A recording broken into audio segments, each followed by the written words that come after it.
This is what you got to look at. The confusion is how do we play this? Because the struggle how for the we left. Play it like this. Take your fucking shekels, go to Israel, get the fuck out of my country. How about we do that? Or don't take your shekels because you don't have any left. But pay off your debts, then go to Israel. Shekels now. Yeah. So the problem for people on the left is this presents problems for both traditional political paradigms. And here's a good couple of tweets. All right. It's important to note that GameStop has neither made nor proposed any significant changes to their business model. This guy's just crying like this. But who is saying this? Who is saying this? Just some random David Kretz. Okay, so it's you. Right. So there's no financial reason for the price rise. Only social media hype. It's like watching manipulative politics on social media migrate to the market. And then The Weeknd, odd name, he says short squeezes happen all the time. Usually they are organized on golf courses and at posh bars. You mean by Jews?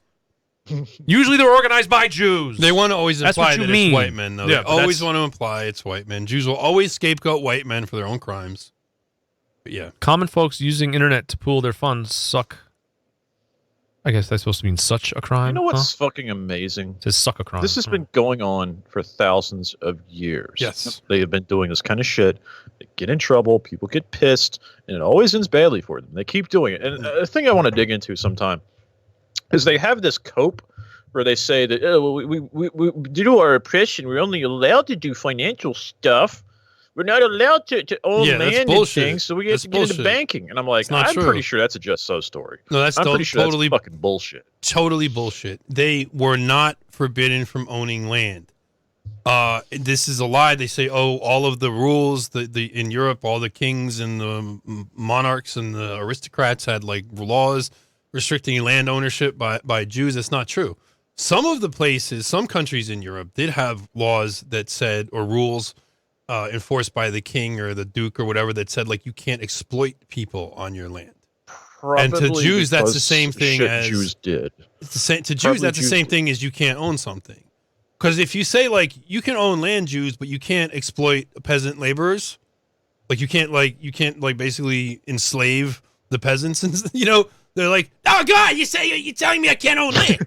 It's because it's like what's the point? Well, they act like they were forced into the financial markets, and I'm like, no, you weren't forced.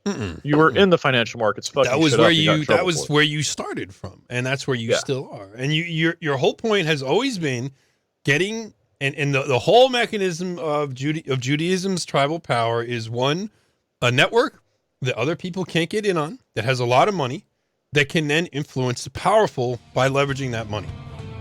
That's what it is. And now they're kind of at the point where they don't really want to even necessarily move through powerful Gentiles anymore.